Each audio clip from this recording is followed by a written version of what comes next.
a skill set that have to be developed. The great thing about it is that instead of going at it with more information, we're instead giving action, and action leads to implementation. And that is where you get a lot of the clarity and the integrated knowledge that you need, really embodying the knowledge that you need. So, not information, but answers. And really practical approach to being able to use the information right away instead of letting it sit and let it be just something that's building up and you're like, oh my gosh, what am I going to do with information that I got? How am I going to use this in my life? Which is a big thing that I get a lot of people asking me and eventually working with me about, because they've gone to herbalism school, they've gone to herbalism studies, they pursue clinical programs, and then they're like, now what? What do I do with this? How do I actually make it work? And so I've been doing this for a decade. So that's right there is information in itself that, it can be done. And my approach has been through community, through developing bioregional, intentionally bioregional systems. So supporting my local area. And I've been invited to offer trainings in other places to help them do the same thing. Take a little bit of initiative and self-advocacy and self-sufficiency, self-resilience. Those things I favor a lot more than top-down types of schools or conferences, or even the consultative model, which is very much modeling after the allopathic model. So I know those are some big words, but I'm not a big fan of going to an herbalist and having them tell me what to do with my body. Of course, sometimes there's a time and place for that. I have a couple great people who I turn to, because even an herbalist needs an herbalist. And even an herbalist needs a doctor. I have great doctors. But I think that there is something that is really limited to those types of services. They're all about acute strategy, not long-term wins, long-term outcomes. And there's not a lot of follow-up or community based in that approach. So you're not really getting a lot of soundboarding or hearing other people's perspectives. It's very much like this is the expert and they're speaking to you and they're telling you in a consultative way what they recommend. So I vastly prefer accountability and coaching and mindset support, which is looks a lot different than that type of model. So it's okay if you're here today and you are thinking, you know what, I'd like to become a clinical herbalist. Before you even consider or endeavor into clinical skills, you have to have the foundations. And the foundations are what we offer here with our programming. Because no matter where you go, there's going to be people who want to know, can you make the plant medicine? Can you fill your herbal apothecary? Can you wildcraft or forage plants? And can you garden? Those are all really simple skill sets. Well, rather, they're simple areas that you then really, once you've mastered, that's really where you're going to get to have that confidence.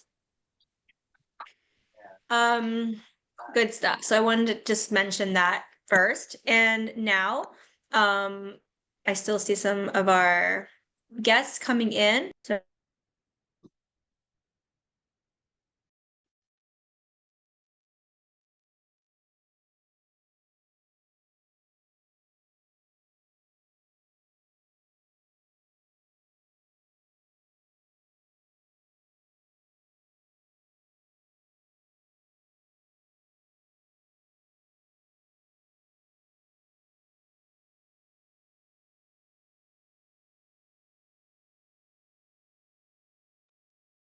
Excuse me, you muted yourself.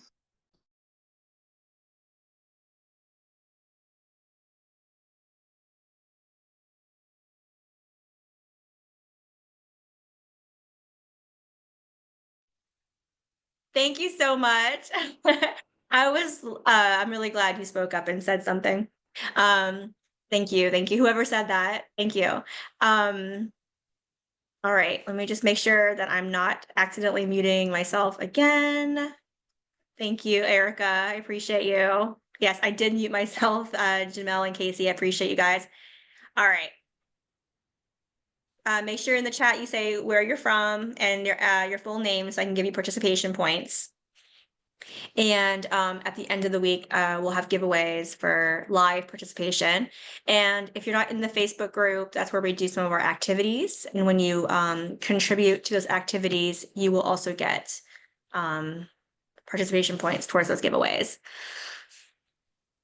All right. You guys can hear me okay? Okay. um, awesome. So lesson 3, we started with lesson 1 with the values, right? The vision, the theme. It's important that we're thinking about a limited scope so that the practice is not overwhelming, so that the learning is not overwhelming, because that's the hardest part, right? We go in and we want to just learn, but then we're like, okay, I have no idea how all these pieces connect. So solidifying these routines will strengthen that conviction and your momentum. And the garden is a huge piece, and the apothecary is a huge piece. Now, apothecary is not just the space. Apothecary is the person. It's the ability that you have to make space for herbalism. So that's a really unique term. It's not just place. I call it the practical herbal workspace because it's supposed to be used every day. It's supposed to be practical. And many of us already have spaces in our home or our dwellings that we use for holistic solutions. So this is just going to be adding some more system to that tonight.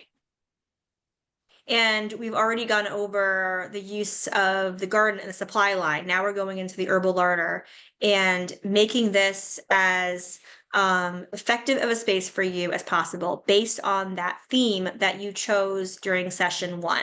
So if you haven't watched session 1, it was super powerful, super impactful. A lot of people shared a lot of amazing stories and thoughts. I would go back and watch that. We have it available. So where in, I hear is, let me just check your mic, please. Where in your house office do you already do health related projects? So in your workbook, you're going to be putting down some notes tonight about what kinds of things are going to shape your herbal workspace.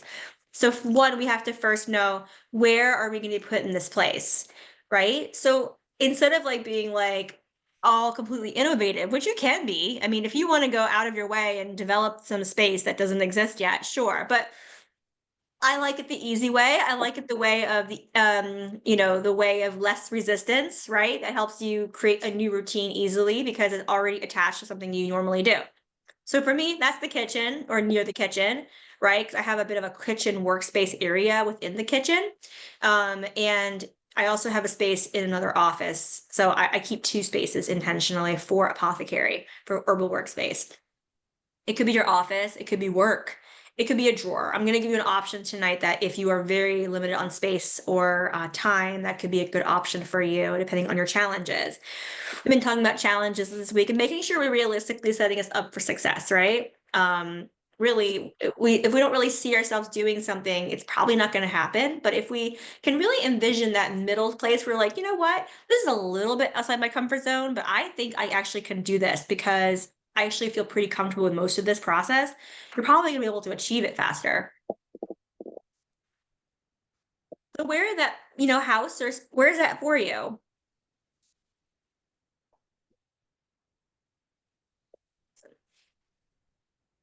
I will also say about spaces is if you apply some of the energy work of like feng shui or other things like that, which do have a big role in how we energetically handle spaces. You don't necessarily want your herbal workspace or your holistic solution workspace, rather, because I mean, herbalists don't just use herbs. Like we use all kinds of things to support ourselves. Yoga, Reiki. I mean, most holistic practitioners are a mixed fusion of modalities, right? You don't want your space to be necessarily directly in your bedroom or your bathroom because bathrooms tend to be a place of removal and cleaning, cleansing. So that's not really a place energetically to match work space. And then the same goes for a bedroom, where a bedroom is supposed to be more subtle and minimal because the main focus is sleep, which is, of course, the healthiest activity that anybody can do besides exercise and hydration, right? I mean, the pillars of good health have nothing to do necessarily with herbs. It has to do with good sleep, good drinking water, and good exercise. Movement is like the number one activity that promotes health. But the great part about our lifestyle routine and our process is that you can be integrating all these things together under that theme. And, when you do use herbs, you can use herbs to support sleep, better hydration, better workout performance, right? So that can be a theme that you choose. So the three things it'll improve the effectiveness of your herbal workspace, no matter what your challenges are. Um, you are going to first want to have your workspace reflect your values and your current health needs. So again, make sure that your theme is presented within your herbal workspace. So take a couple of minutes to write down now on a piece of paper your primary values and health interests. So I wrote some examples here on this card in front of you. Examples for values: adventure, balance, faith. And that photograph is a photograph of my herbal workspace. So, there's a lot of different ways that a space can reflect how you feel or what you believe in. What are the things that are truly most important to you? And values are these really powerful words. So writing those words down, if it's not today, then definitely by this weekend, while you still have time to watch these trainings or rewatch these trainings. Think about what are the values that really represent who you are and who you'd really like to step into in 2025. Or what are your values that maybe you've not been paying as close of attention to lately that you would like to see better expressed in your everyday space?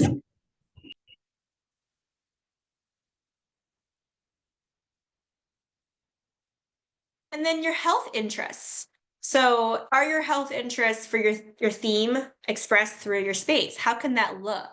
Again, we talked last night in the garden training, in the herb allocation training, that if you are focusing on example lung health, you're going to have herbs that support the lungs, or herbs that support systems of the body that also support the lungs. So those are the herbs that are going to be in that space. But how else could you possibly embrace the health interest? What other tools might you need that will be in that space? Again, it's just about your scope. And this is not going to be your theme forever. This is just the first 120, 150 days. And at the end, you'll put on your schedule a reflection session to go over, how was the last 100 days? What kinds of herbs did I try? What projects did I try with those herbs? What do I feel? Do I feel different? Do I feel like focusing on that theme was helpful to my health? But we'll go into the reflection session in a little bit because that's a super important part of the whole strategy. The second thing you want to do to, again, make that herbal workspace a space of better effectiveness, a space you actually prioritize in your mind and in your daily habits, is you want your workspace to have a setup and a cleanup ritual. This makes it super fun too. It's, you're starting out to do something and it has a moment where you recognize that you're going into your flow. Those are three core pillars of spiritual development: awe, wonder, and flow.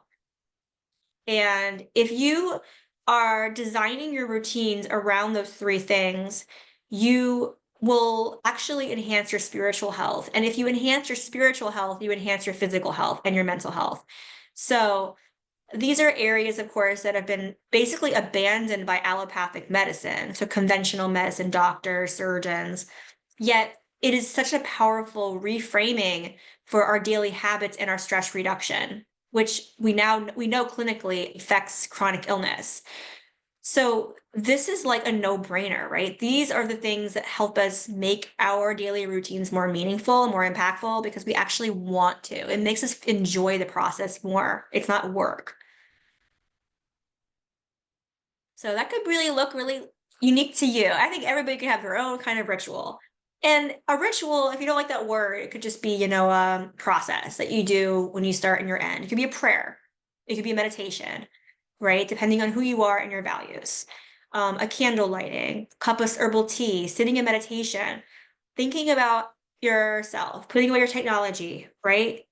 What are the non-negotiables of this space that it needs to be a pillar and a space of health for you? How do you want to feel in this space? What would make it a productive session for you?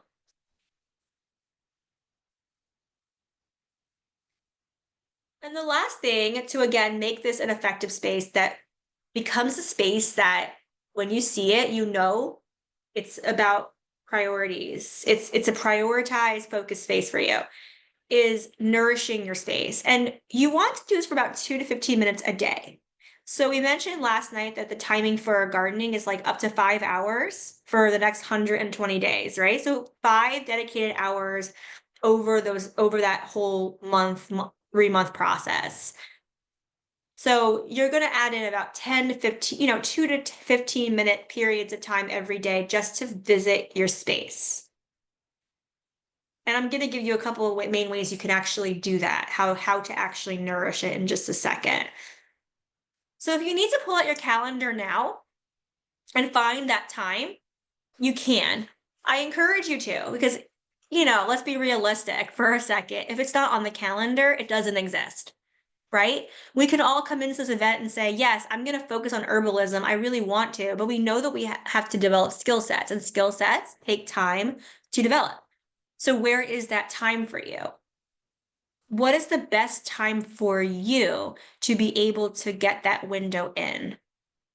And it should be the first thing on your calendar. On my calendar, because I'm a very busy person, I put out my self-care, I block it out.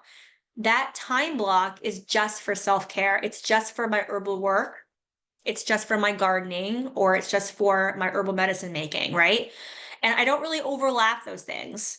It's dedicated time to each of the routines. Does that make sense? So it's really, for me, it's the morning.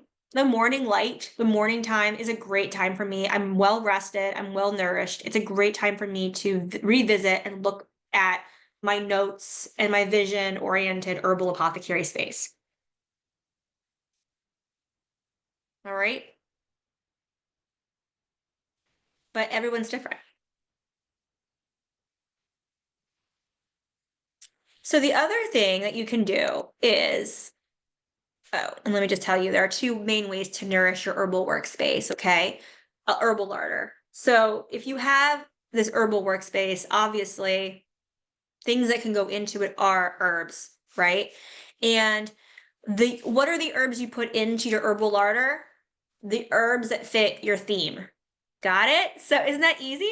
I think it makes so much sense. I mean, at the new year, I had my 2025 vision and my 2025 word, but then I had my health goals for the next 150 days. At the end of the 150 days, I can revisit it and say, in my reflection session, and say, okay, I focused on this area of health. How do I feel? Did I commit to it? What did I do? What projects?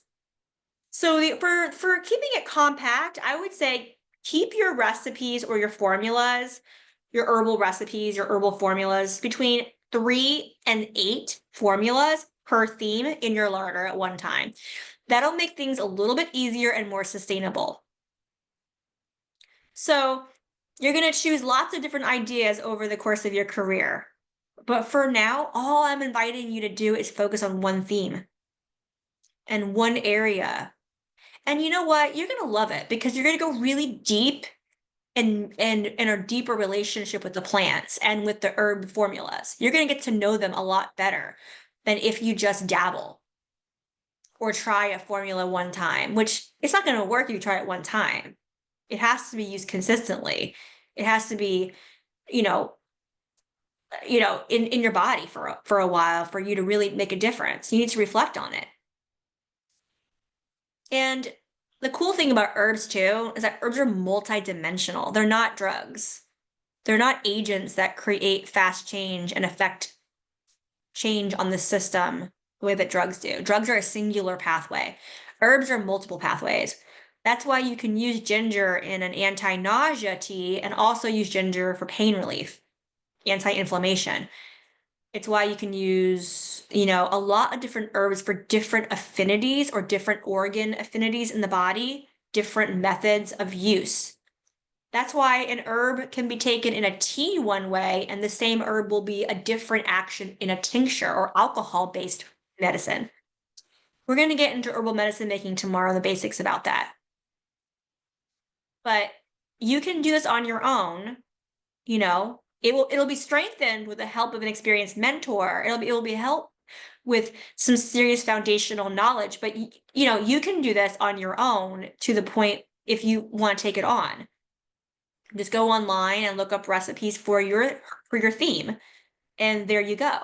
And then the work will get strengthened and more well-rounded with an experienced mentor. Does that make sense? But you have the power to start, right? That's the whole point of this training. You have the power to start. You have the power to be effective. You're already doing the research. I'll make it fit into a system. This is where you store your formulas, your herbs. Okay? And then you build upon each other like layers to an onion. Once one theme is done, you do another one. And you bring the new theme to the front of your space, so it's more high priority. You put the ones that you're finished with in the back, or you throw them out because you're finished with the containers, you know? You only make what you need for the time you need it and for the amount of people you need it for. It's not just this huge abundant amount at one time. Not yet. Not until you're, you know, maybe you've recycled your themes a few times and now you feel comfortable to duplicate your recipes and make larger amounts. That's where the confidence comes in because you have done it before and it worked. And the thing about recipes, as you know, if you cook, you know, it always has a little bit off that you had to make perfect to your kitchen, right? I did chicken the other day and I did it exactly the way the recipe said it, but it was about 2 minutes off from the cook time that I needed. I actually went over, right? They give you best estimates, but then you look at your own kitchen and your cookware and the way that your stove operates and how thought out or how clean, you know, how fresh your chicken was, right? We all will have nuances that we add to our own herbal medicine. That's why it's such a unique modality. No two herbalists are the same. We are here not meant to work in singular practice, but in community together to share and soundboard off one another. I cannot stress that enough. We are meant to run out of our fire cider one year and I can call up an herbalist and say, did you make some this year? Or to be known for something because it's our strengths. It comes through the medicine that we make. The other thing that'll really strengthen your apothecary, your herbal workspace, rather, your effective herbal workspace is writing, right? That reflective writing, the recipe writing, oh, I tried it this way, I added this herb instead, writing in a binder, the writing based on how you tasted it and how you felt. It's allowing yourself that time again to make this part of how you go about doing medicine. And that's so good for mindfulness and mental health. Journaling, gratitude, make it gratitude based, make it daily. It's a force of good and it'll do wonders on your health.